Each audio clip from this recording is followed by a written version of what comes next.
Hey, what's going on? You're now tuned in to the PVD Horror Podcast. I'm Brandon and I'm joined by my co-host Dave. Today we have a special guest. He is a director, screenwriter, and producer who is best known for the 2021 film No Man's Land. Joining us today is Conor Allyn. Today we're going to talk about his new film In the Fire, starring Amber Heard, which will be in theaters on demand and digital on October 13th. Conor, welcome to the show. All right. Thanks, guys. Thanks for having me on. No Absolutely. problem. If you like all things horror and want to get the best horror news, interviews, and reviews, Like, subscribe, and ring that bell to follow us and satisfy all your horror needs. So, Conor, your father, Rob Allyn, was a politician who turned to a film producer and screenwriter. Is that what inspired you and your brother Jake to make films? And how did it feel to make like a project with your family? Yeah, that's an interesting question. He was a political consultant, had his own political consulting agency in Dallas, and that was his day job. Okay. And I guess in some ways, being a political consultant is storytelling. You're sort of creating the story of the whoever the candidate is. But he was also a writer. He wrote just like on the side, like for fun. Okay. Yeah. He wrote a couple of books, and he had a novel, and he wrote a nonfiction, and he was always a storyteller. He told us great stories as kids that he just made up, and I now tell them to my kids, and they love them, and I wish I could take credit for those, but he invented them. Yeah, and he also imbued in us a great love of film. I was just telling Dave those movies that are in behind you guys. He was showing me, we went and saw The Exorcist when it came back out in theaters when I was like wildly too young to be watching such movies. So it sort of scarred my childhood, but definitely set me up for a love of movies that I am, now using as a profession. awesome. That's awesome. So I read that you used to strap like fireworks to Jake's chest when he was younger, making short action films. Can you tell us a little about that? Long before I ever saw, filmmaker as a career choice, we were just doing it for fun. And we were so proud of all we'd make movies about World War II, and any class project we would try to I would turn it into a movie, and spend way more time than I ever would have if it was just a writing assignment. And of course, our movies had to have special effects, and you could get fireworks pretty easily in North Texas. So we would, turn the camera on and just like sneak in there and, light a black cat on my brother's chest and have like 2 seconds to get out before it exploded. And we would show our parents, these scenes, and we'd be like, "Oh, don't you love it?" Like, and they were like, "No." Where did you get that? You're done. Do you guys still have this footage? We did. I'm sure that it exists somewhere. It's probably on mini cassette tapes. Yes. Okay. Oh, yeah, that's a treasure right there. Yeah, in my mind, these movies are really good, but in reality, the 12-year-old version of myself probably wasn't all that. Yeah. So after graduating, you lived in Indonesia for 3 years, where you started your career in film writing and directing. What was that experience like? Yeah, it was amazing to to get to. I have a great interest in other places and cultures. And I lived in Jakarta, Indonesia, for almost 4 years.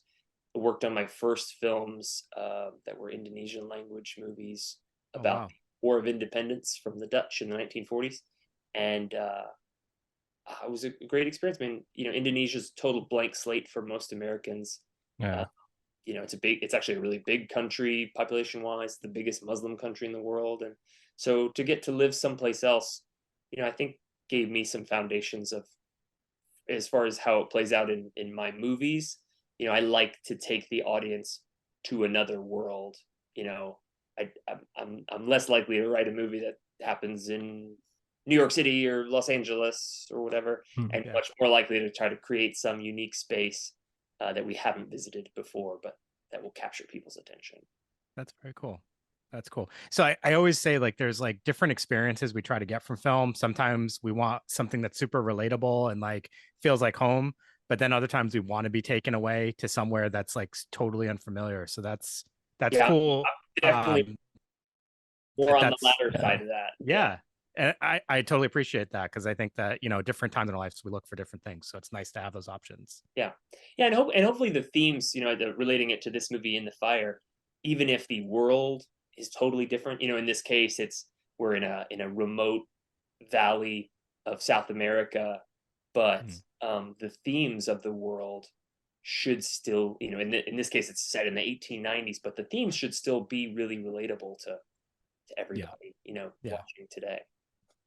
Yeah. Speaking of that, could you give our listeners like a brief synopsis of the film?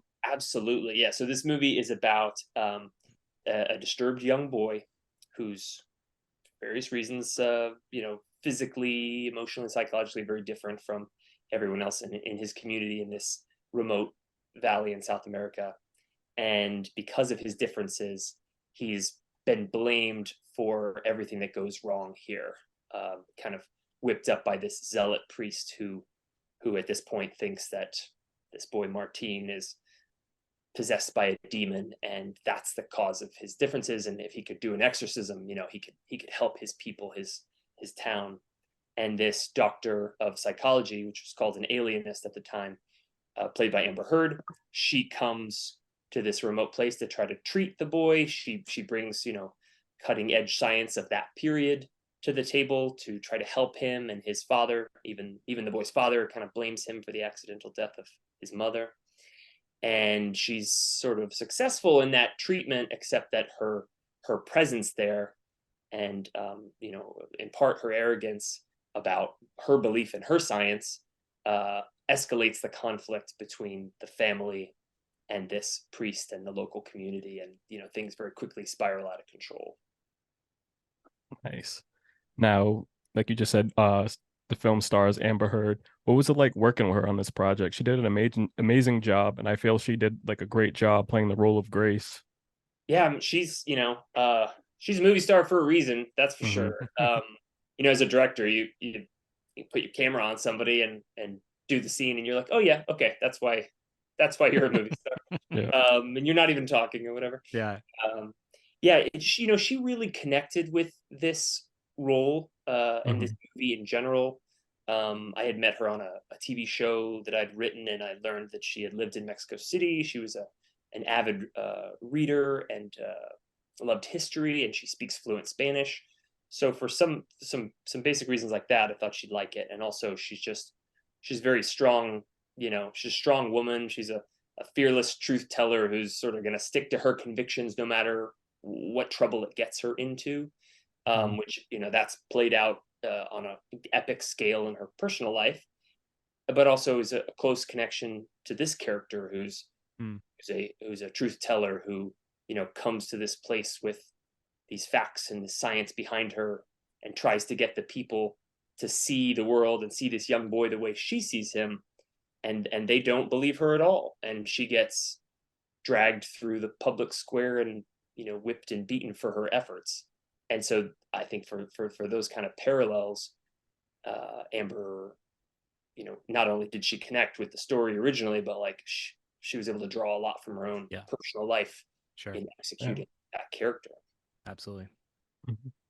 Now, the film had its world premiere at the Taormina Film Festival in Italy back in June. Were you able to attend? And if so, what was the experience like? I was. Okay. A very cool part of the Taormina Film Festival. So Taormina is this little town in Sicily. If any of you or your listeners have watched the new season of White Lotus, it's the town in White Lotus, season 2. Okay. And so it's beautiful old town in Sicily, and it's got a I think about 2,800 year old Greek amphitheater that they use for outdoor screenings of the films that are playing. So, we played our movie in an outdoor theater that's almost 3,000 years old, in the shadow of Mount Etna, in the light of the moon. Is pretty cool. Sounds like a horrible experience. Oh my God. Yeah. And really slumming it up there, huh? The following night, Harrison Ford and Indiana Jones was playing at the theater. Like it was, oh, cool. That's like what my dreams come true. To be in such company. And we had a great experience, and it was before the strike, so Amber was able to come as well, and just get to enjoy seeing the movie. That's awesome. That is an awesome experience. So now, with this film being a gothic thriller, what are some key things that inspired you to write In the Fire? Well, I'm a huge fan of, I mean, I love the horror genre, period, and just Mhm. horror genre, thriller genre. But you know, I do like the good versions of demonic possession movies, the Omen, The Exorcist. But Yeah. I with my films, I really want to create a new space for the audience. You know, I don't want to try to remake Yeah. Exorcist. I want to, like, let's do a new version that's fundamentally different. And you know, those films are, while they're incredible, they're sort of very cut and dry in the sense of, okay, we know the devil is in the kid. Mission: get the devil out of the kid. Yeah. Stop the Yeah. devil. And so I thought, what an interesting space for us to go to. You know, in real life, um, mental illness was often misdiagnosed. You know, for demonic possession, and those people Hmm. were crucified, burned at the stake, thrown off cliffs. You know, horrible stuff. And I thought let's get into that more ambiguous situation where our disturbed young kid, um, maybe he is possessed by the devil and capable of horrible things, or perhaps he's has some sort of, you know, mental illness happening, and perhaps science can help him, and maybe he's just a savant, and you know, people are blaming him Yeah. because he's different. Maybe we should protect this kid, and not be, you know, let the audience be a part of making the diagnosis along with Amber Heard's Yeah. the doctor.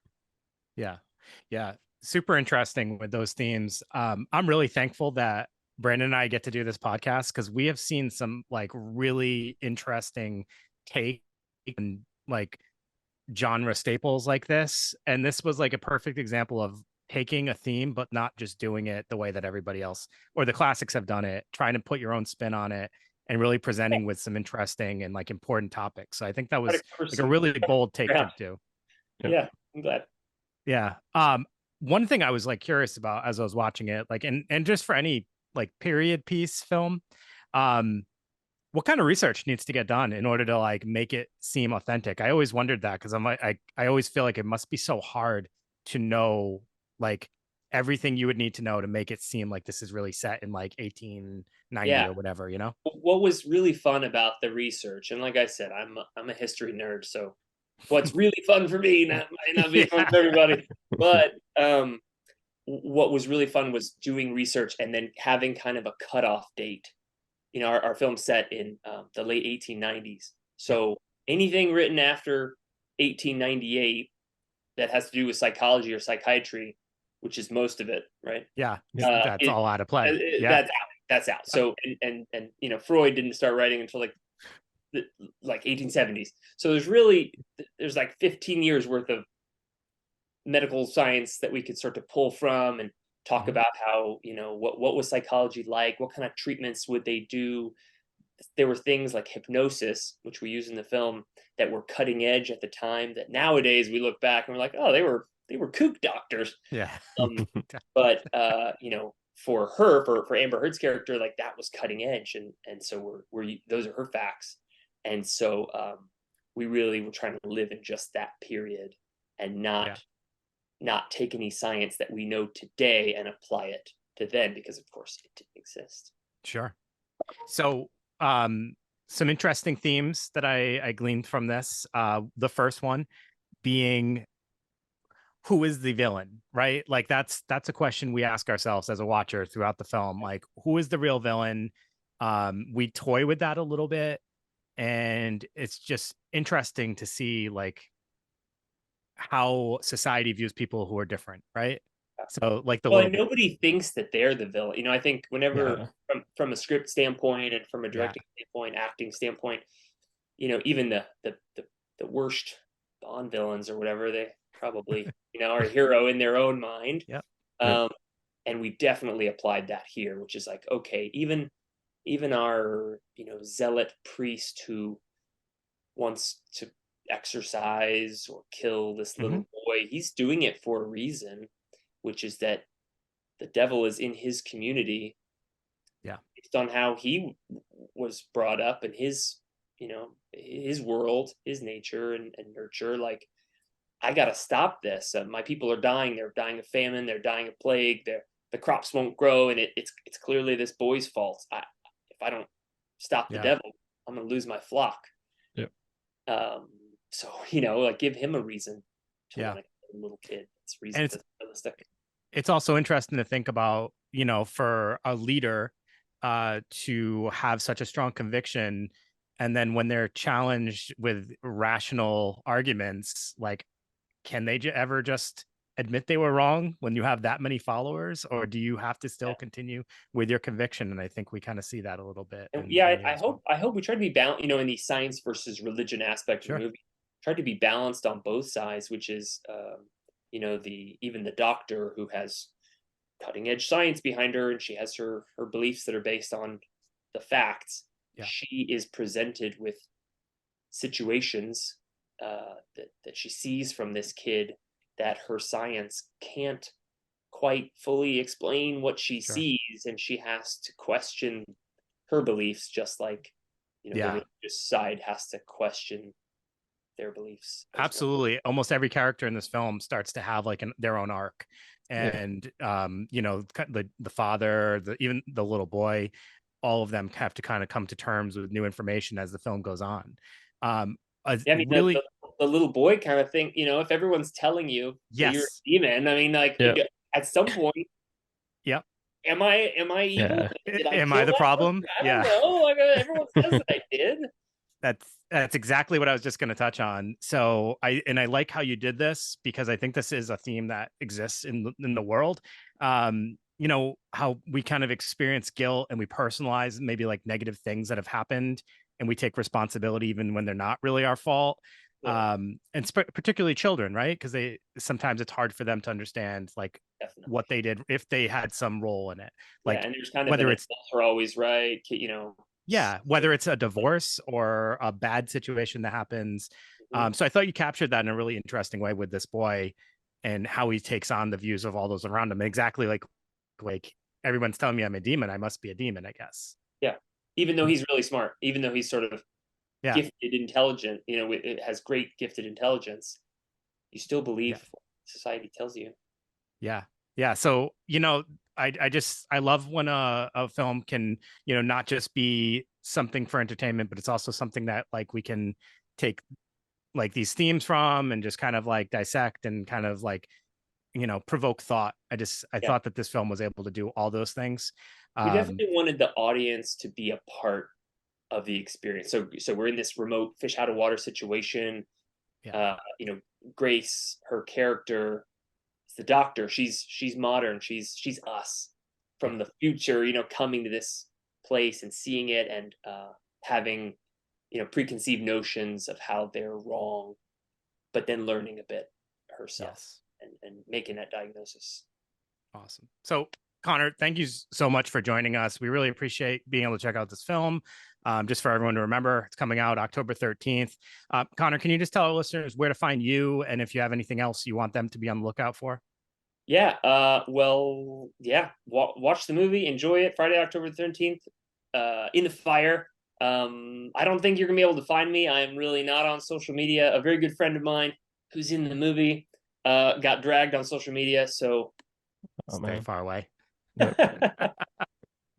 All right, sounds good. Everybody, check out In the Fire October 13th for the 4th or 5th time we're telling you this. And Conor, thanks again so much for joining us today. We really appreciate it. Thanks for thank you. Thank you.